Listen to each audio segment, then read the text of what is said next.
This is the front cover of my music magazine. After a lot of deliberation, I decided that I wanted to create a magazine for the electronic dance music genre. I originally wanted to make a magazine based on either indie or pop music. However, being a fan of dance music myself, I felt that I knew more about this genre than any other, so it put me in a good position from the beginning. There were many advantages to creating a dance music magazine for me. Being a fan of the music, I felt that I could relate to my target audience on a more personal level and create a magazine that I would want to pick up off of the shelf and read. I felt that if I picked a genre of music that I loved and that I was interested in, I should effectively be more passionate about the magazine that I would be creating, which would make for a good final product. By being my own target audience, I felt as if I could add my own little personal touch to the publication while still keeping to conventions of dance music magazines.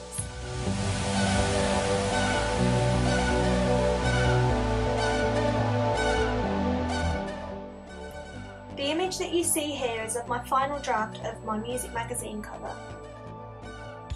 The first thing that I would like to talk about is my choice of magazine name, Strobe.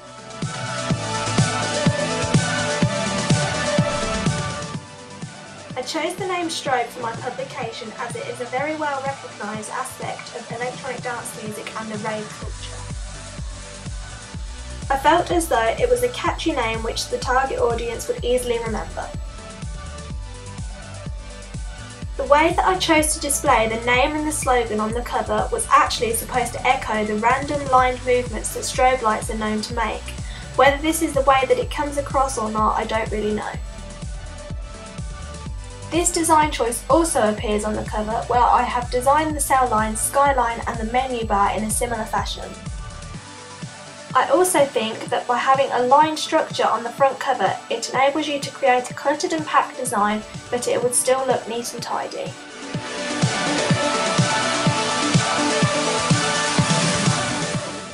I chose the slogan, "Discover Dance Music, Discover You," to represent my music magazine. I thought carefully about the effect that it would have on the audience, and I thought that it fitted in quite well with the uses and gratifications theory that I have studied. The theory suggests that people use the media to find themselves, and my slogan suggests exactly this. Considering that my target audience is predominantly made up of females, I wanted to choose a colour scheme which would appeal to them. This is why I chose the pink and yellow colours. I also thought that the bright colours were similar to the neon colours you would have seen in an acid house rave back in the 80s or 90s. And this is why, after being unsure of the colour scheme for quite a long time, I finally decided to stick with it. In terms of my magazine being conventional, I believe that my front cover includes lots of features from existing publications. My main style model throughout the course of the project was NME magazine. Although this is a guitar music magazine, I thought that it had a more conventional design structure than any dance music magazines I studied. The dance music magazine I studied was Mixmag. Although I find it to be a good magazine, looking at past issues, it doesn't seem to follow a particular house style. This obviously wasn't appropriate for me to look at, as I needed something conventional to base my design on. As you can probably tell, I took quite a lot of inspiration from NME's cover for my own. The cell lines on the left hand side of the cover and the large boost in the middle are probably the features which are most alike. Some of NME's small design features, such as the stars around the buzzword, I chose to use in my own design. I ensured that I added all of the conventional cover features such as a date, issue number, price and barcode in order to make my cover look as realistic as possible. Overall, I am really happy with the outcome of my magazine cover, as when I have asked for feedback on it, the general comment that I received is that it looks very professional. Moving on to my contents page now, I also took inspiration from NME on this page. However, this time I added my own personal touch to the design to make it more appropriate for the genre. When you compare the two side by side, I think that although the structure is very similar, the use of colour in my design makes it look a lot more aesthetically appealing than NME's contents page. I used the yellow highlight over certain page numbers to indicate which features appeared on the front cover. Though NME didn't use this themselves, I am aware of other magazines that did, and I found it a lot easier to navigate my way through those magazines than I did NME. Whereas NME chose to have the titles of the features in bold caps lock, I decided to make mine a different colour to the rest of the text as opposed to putting it in bold, as I wanted it to stand out. The one thing that I wish I had been able to include in my contents page was a piece of advertorial. Most magazines have this on their contents page as a way of promoting themselves, as did I on my first draft. However, when it came to redesigning my contents page, I unfortunately didn't have the room or space.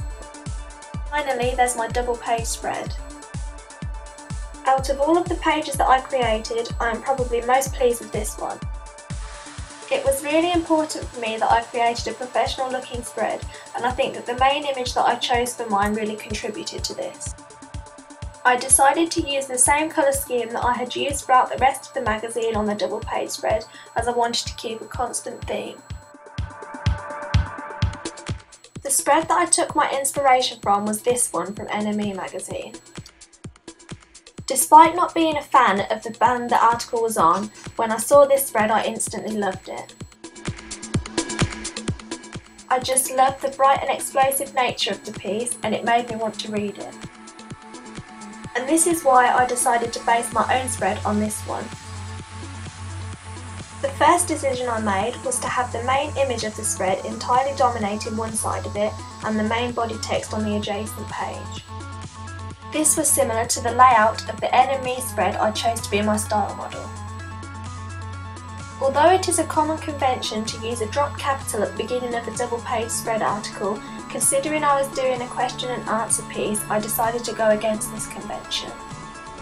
I wouldn't normally go against conventions like this, however, I couldn't see the page looking very good if I included a drop capital in my piece, so therefore I decided not to. Instead of completely copying the banner headline from NME's spread, I decided to swap the colours around and do something slightly different to mix it up a little bit. However, I did keep the layout pretty much the same and kept the star shape behind it, as I thought that it reflected the explosive nature of electronic dance music. I chose to use the quote "I will work with David Guetta" as the banner headline, as it is an exciting statement which will catch the reader's eye, especially considering that they are a fan of the music. I included all of the double page spread conventional features in mine, such as a stand first, a pull out, page numbers and a mini article. The mini article that I decided to put into my double page spread was where it says "My favourite songs." I found it important to include this, as not only does it make the spread look a lot better from a design point of view, but it also gives the reader the opportunity to get to know the artist a little better. Just like the NME style model, I used colours to distinguish important parts of the article. For example, in the stand first where names are mentioned, they are in pink, as are all of the questions on the page. I find that on the whole it just makes the article a lot easier to read.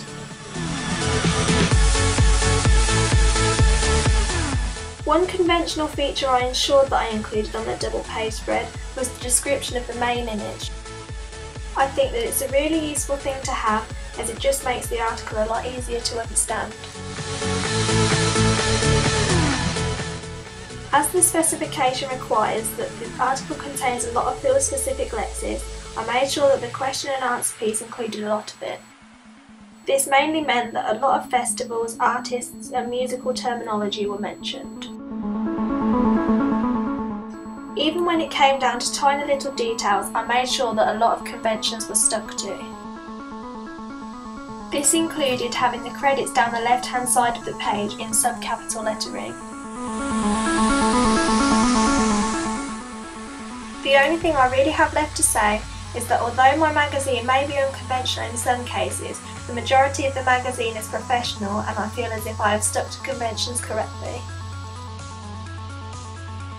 I am really pleased with the outcome of my magazine, and I'm sure that my target audience will enjoy reading it as much as I enjoyed creating it.